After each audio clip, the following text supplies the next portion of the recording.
최근에 임명된 이용구 대법관의 인사청문회가 있었습니다. 이용구 대법관의 법관 재직 시절 그 판결문을 확인한 결과 공익요원이 절차를 밟지 않고 정해진 시간까지 복귀하지 않아서 결근한 것, 이것 자체에 대해서 징역 8개월이나 징역 10개월, 물론 집행유예는 선고가 됐습니다만 이런 실형이 선고가 됐습니다.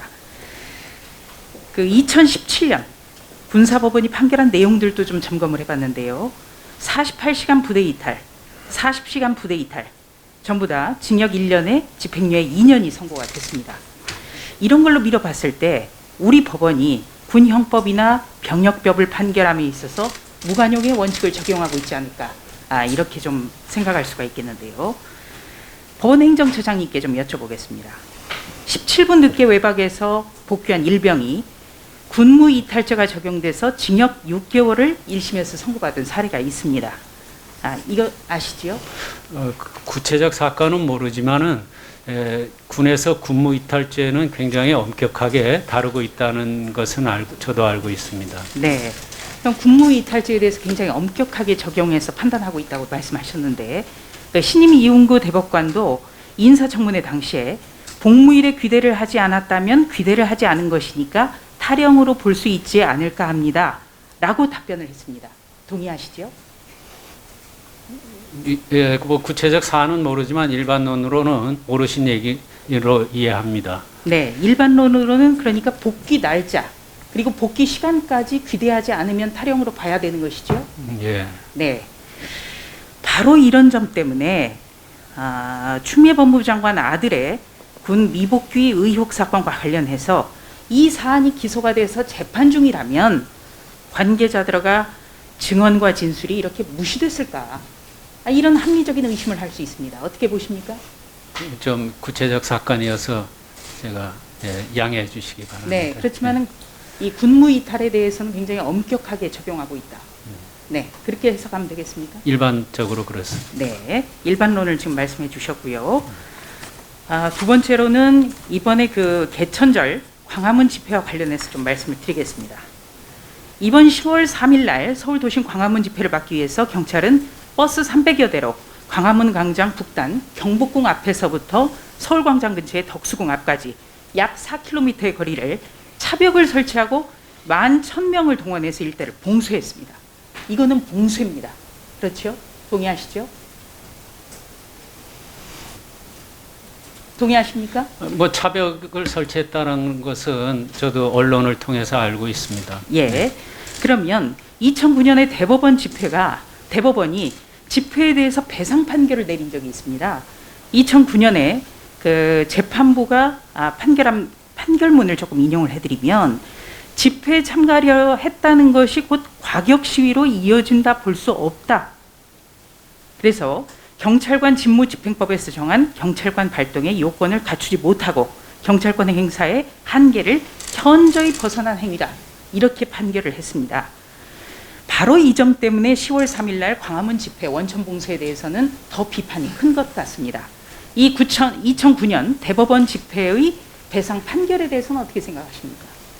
예, 그 사건에 대해서 그 나름대로 구체적인 뭐 이유가 있었을 것으로 생각을 합니다. 늘 말씀드리지만은 그 개개의 사건마다 특수성이 있어서 선례를 참조는 하지만은 구체적 타당성을 늘 모색을 하고 고민을 해야 될 겁니다. 네, 우리 처장님께서는 이제 개별적인 사건에 대해서 구체적으로 말씀을 하기는 어렵다. 네. 그래서 일반론적, 그러니까 원론을 지금 말씀하고 계신데, 문제는 바로 박원순 시장의 장례식이라든지 민주노총의 기자회견이라든지 놀이공원이라든지 카페라든지 이런 데 대해서는 확실한 기준이 없기 때문에 이번 광화문 집회 원천 봉쇄가 정치적 방역이 아닌가, 이런 비판이 뒤따르고 있거든요. 자, 그리고 경찰청이 2018년 6월에 개정한 지침에 따르면 집회 시위 현장에서는 원칙적으로 차벽을 사용하지 않는다. 차벽을 사용할 때는 두 가지 전제가 있습니다. 첫째는 안전을 보장할 수 없다. 두 번째는 화염병, 죽창, 쇠파이프 같은 폭력 행위가 예상된다. 이럴 때만 차벽을 설치를 하고 있습니다. 처장님, 지난 광복절에 종각에서는 민노총의 집회가 있었는데요. 기자회견으로 신청을 했기 때문에 허용이 됐습니다. 이번 만약에 개천절 광화문에서의 행사가 기자회견으로 신청이 됐다면 허용이 됐을까요? 또 제가 답변하기 좀 어렵습니다. 왜 답변하기 어렵다고 보십니까? 예.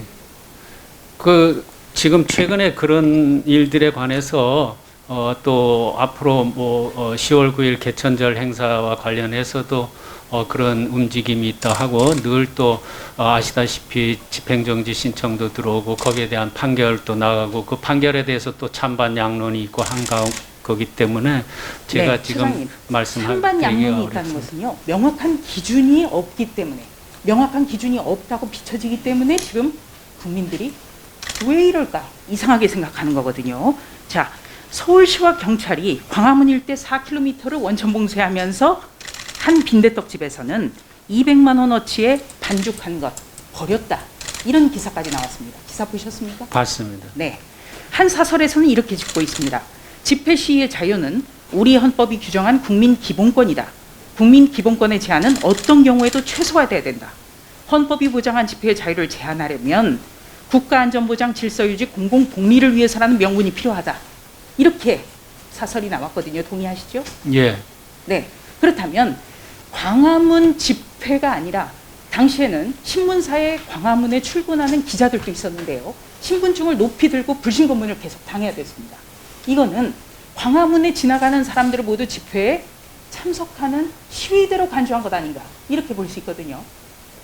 예, 그런 지적도 있는 것으로 제가 듣고 네, 있습니다. 그런 지적도 있는 것으로 알고 계시죠? 자, PPT 준비됐으면 문재인 대통령 2015년에 더불어민주당 대표 시절의 발언, 네, 준비됐으면 보시죠. 네, 차벽을 반헌법적이라고 규정을 했습니다. 규정한 국민 기본권과 관련해서 아마 당시의 더불어민주당 대표 시절에는 반헌법적이라고 말씀하셨던 것 같습니다. 동의하십니까?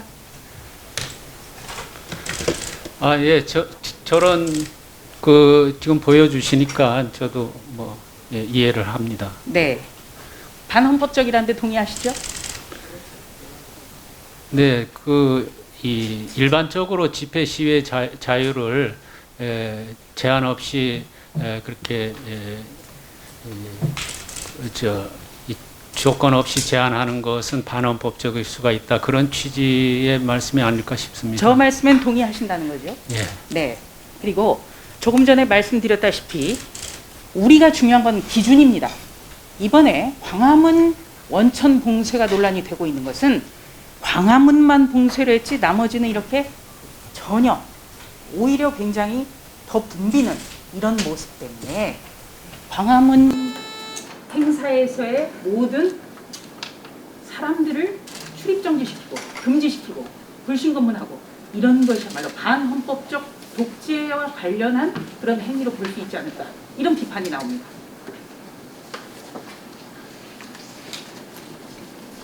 제 의견을 구하시는 건가요? 예, 그런 의견도 언론에 보도된 걸 저도 봤습니다. 근데 제가 여기서 어떤 아까도 말씀드렸지만 법리적인 거는 지금 현재 이런 것들이 많이 사건화도 되고 해서 제가 말씀드리기는 어렵고요. 다만 다들 지금 일찍이 경험하지 못한 어려운 시기 아니겠습니까? 그리고 또 방역에 있어서 조그마한 틈이 또 어떻게 얼마만큼 그것이 또 확산될지 지금 아무도 장담할 수 없는 이런 상황이고, 더구나 이것이 지금 이렇게 초유의 일이다 보니까 말씀하신 것처럼 여러 가지 어떤 이 제한에 있어서 기준이 뚜렷하게 마련되지 못한 부분도 분명히 있을 겁니다. 그러나 우리가 공동체 생활을 하면서 이런 공동체의 생명과 안전이라는 이런 가치를 위해서 다들 이런 것을 제한하는 입장도 그렇고요. 또 집회 시위의 자유를 실현하겠다는 입장도 그렇고 다들 조금씩 물러서서 이렇게 참는 그런 것이 필요하지 않을까, 이런 생각을 해봅니다. 이건 법리하고 전혀 관련 없이 제가 소견을 말씀드린 겁니다. 차장님께서는 국민의 기본권 제한은 어떤 경우에도 최소화해야 된다. 차벽은 반헌법적이다. 이런 일반론에 동의하시는 것처럼 말씀하셨고요. 그리고 이 방역과 안전에 관해서는 대한민국 국민만큼 잘 지키고 있는 국민은 없다고 저는 자부합니다.